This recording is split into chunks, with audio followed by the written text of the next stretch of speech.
Hey everyone, Daniel Webster here from Pocketnow.com, and today I'm going to show you the hardware tour of the Verizon Touch Pro 2. So we'll get started at the top of the device. At the top we have a notification LED. To the right of that we have the earphone speaker covering a metallic mesh. To the right of that we have the light sensor. Below that we have the Verizon emblem. We have an LED backlit touchscreen LCD display. And this is a resistive touchscreen, of course. We have the zoom slider for sliding in applications such as pictures and Opera Mobile. We have an HTC emblem right here. We have the call start button, the Windows button, the return or back button, and the call end and power button.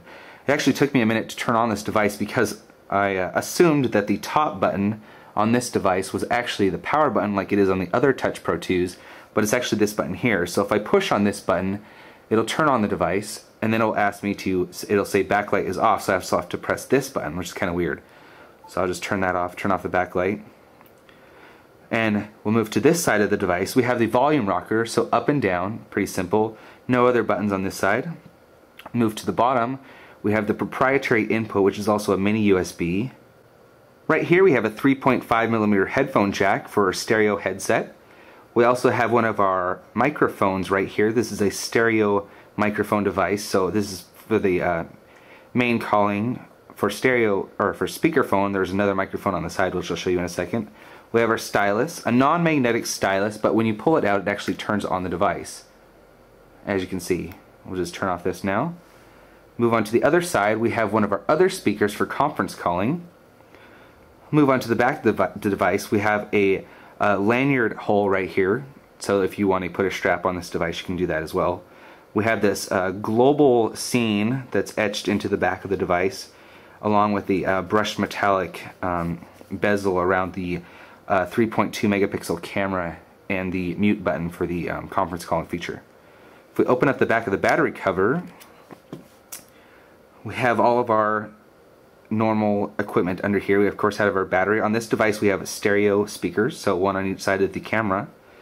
This is also a notification LED, so when the device is muted it will actually turn, I think, red. We take off the battery. We can pull out the stylus. There's little instructions on here on how to get the SIM card out. This is a dual GSM and CDMA device, so it'll work pretty much anywhere in the world. We can just pop that out and put it back in. Right here we have a slot for a micro SD card, so it can support up to 32 gigabytes of memory. We also have the reset button underneath the battery cover, so it's a little bit annoying to have to take off the battery cover and push the reset button. So we just close up this here. Also, if you want to put the cover back on, for some odd reason it's a little bit easier to take out the stylus and just put it back in. And open up the device, we have the keyboard.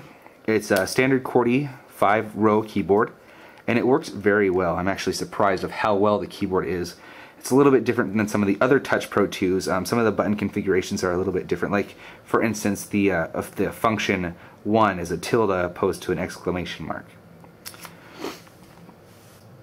So if I compare this device to a few other devices, we have the newly released Samsung Omnia here, and as you can see the screen is a little bit smaller on the Touch Pro 2 than it is on the Omnia.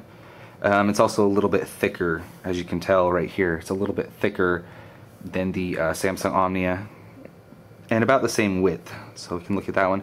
A little bit different than the Sprint Touch Pro 2 in button configurations, but I'll go into that in a video later on.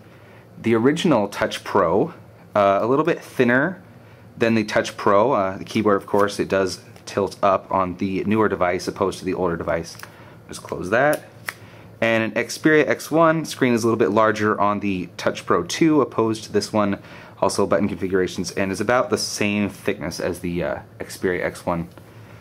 And for a credit card size object, it is a little bit taller than a credit card. Let's see, it's about almost 2 centimeters taller than a credit card. Nearly the same width, about 1 millimeter to wider than a credit card size object. So be sure to follow us on the software tour coming up next on the Verizon Touch Pro 2, and shortly I will be featuring a comparison of the CDMA GSM hybrid Touch Pro 2s for Verizon and Sprint. Thanks for watching.